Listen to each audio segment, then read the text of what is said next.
আমরা কিভাবে একটা প্ল্যাটফর্মে দাঁড়িয়ে হকের কথা বলতে পারি সেই জায়গাটা তৈরি করতে হবে। একটা প্ল্যাটফর্মে দাঁড়িয়ে কিভাবে আমরা দেশের মানুষকে শিরক বিদআতের বিরুদ্ধে দাওয়াত দিতে পারি সেই পরিবেশ তৈরি করতে হবে। আসসালামু আলাইকুম রহমতুল্লাহি ওয়া বারাকাতুহু। আলহামদুলিল্লাহ ওয়াহদাহ ওয়াসসালাতু ওয়াসসালামু আলা মান লা নাবিয়্যা বা'দা। প্রিয় দিনী ভাই বন্ধুগণ, আমরা আজকে একটি বিষয়ে কথা বলার জন্য উপস্থিত হয়েছি। যারা আমরা দাওয়াতি ময়দানে কাজ করে যাচ্ছি, দাওয়াতের ক্ষেত্রে সবচেয়ে বড় অন্তরায় হয়ে দাঁড়িয়েছে আজকে সামাজিক যোগাযোগ মাধ্যমে বিভিন্ন বিশুদ্গার, বিভিন্ন গালাগালি, আলেম ওলামাদের সমালোচনা, দাওয়াতি ময়দানে যারা অবদান রাখছেন তাদের বিরুদ্ধে মিথ্যাচার করা। এই বিষয়টা আমাদেরকে অত্যন্ত কষ্ট দেয়, আমাদেরকে পীড়া দেয় যে আহলে হাদিস আন্দোলন বাংলাদেশ এমন একটি সংগঠন। আহলে হাদিস আন্দোলন বাংলাদেশ লক্ষ্য হচ্ছে সমাজ সংস্কার, তাওহীদ এবং সুন্নাহর আলোকে শিরক ও বিদআত মুক্ত একটি সমাজ গঠনের লক্ষ্যে আহলে হাদিস আন্দোলন কাজ করে যাচ্ছে।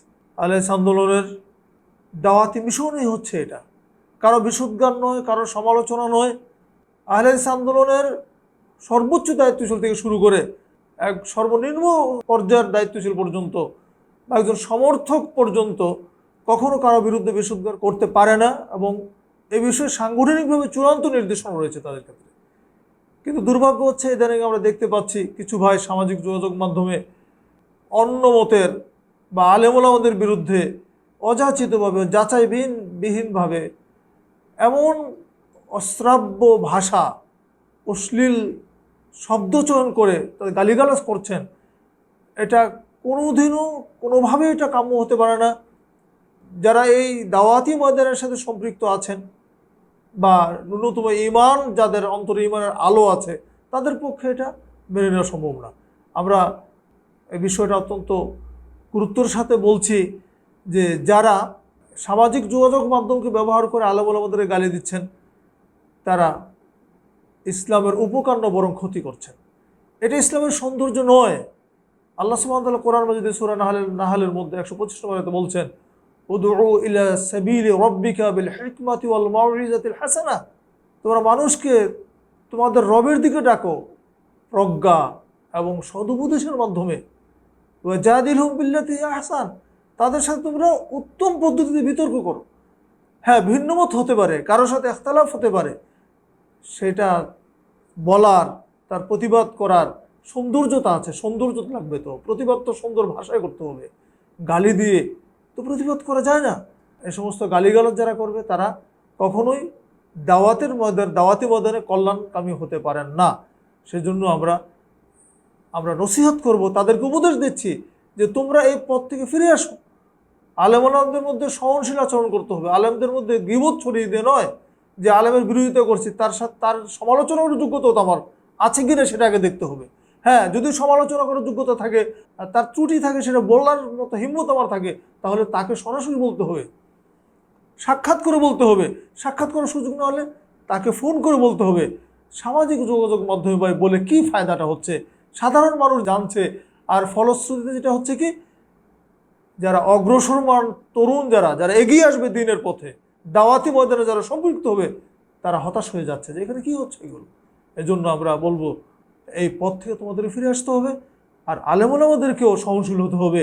কেউ বলার সাথে সাথে ফেসবুকে এসে, লাইভে এসে আক্রমণ করে কথা বলা, এটাও কিন্তু আমাদের জন্য কাম্য নয়, উচিত নয়। কারণ রাসূলুল্লাহ সাল্লাল্লাহু আলাইহি ওয়াসাল্লামের আদর্শ এটা নয়। তিনি গালি খেয়েছেন, পাল্টা গালি তো দেন নাই, তিনি সবর করেছেন। আমাদেরকে সেই সবর এখতিয়ার করতে হবে। আমরা পাল্টা আক্রমণ করে তাকে একটা দলের ট্যাগ লাগিয়ে দিয়ে সেই দলের সর্বোচ্চ যিনি দায়িত্বশীল তার পর্যন্ত আমরা কথা বলে যাচ্ছি, চরম মিথ্যাচার করছি, আমরা জানিই না। অথচ একটা সংগঠন সম্পর্কে আমরা এমনভাবে উপস্থাপন করছি যার সাথে আর কোনো সম্পর্ক নেই, সম্পৃক্ততা নেই। দাওয়াতের স্বার্থে, সমাজ সংস্কারের সাথে আমাদেরকে ফিরে আসতে হবে। সুতরাং আমরা দিনী ভাইদের উদ্দেশ্যে বলবো, বা যারা ফেসবুকে কাজ করেন, ফেসবুকের মাধ্যমে দাওয়াতি কাজ করেন, সবার উদ্দেশ্যে আমাদের উদাত্ত আহ্বান থাকবে, আপনি যে সংগঠনই করেন কিন্তু কারো বিরুদ্ধে লাগবেন না, কারো বিরুদ্ধে গালি দেবেন না, অশ্লীল ভাষা ব্যবহার করবেন না, সহনশীল হওয়ার চেষ্টা করেন, সুন্দর শব্দচয়ন করেন, ভুল থাকলে সৌন্দর্যের সাথে সেটা বলেন যে এখানে ভুল হয়েছে।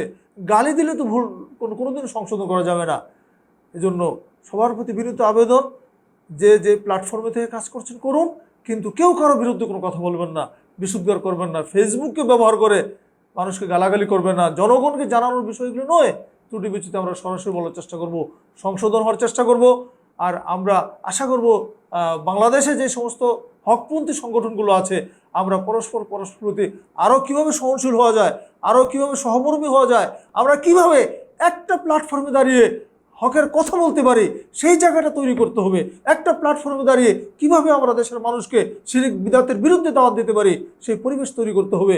এই জন্য দায়িত্বশীল পর্যায়ে যারা আছেন তাদেরকে আরও বেশি সহনশীল হতে হবে, আরও বেশি সবর এখতিয়ার করতে হবে। অতএব আসুন আমরা সবাই সহনশীলতার সাথে, সহমর্মিতার সাথে বাংলাদেশকে শিরক বিদআত মুক্ত করার জন্য, কুসংস্কার মুক্ত করার চেষ্টা করি।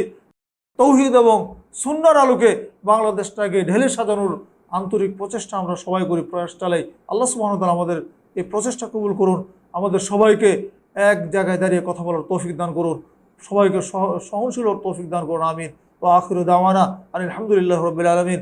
আসসালামু আলাইকুম ওয়া রাহমাতুল্লাহি ওয়া বারাকাতুহু।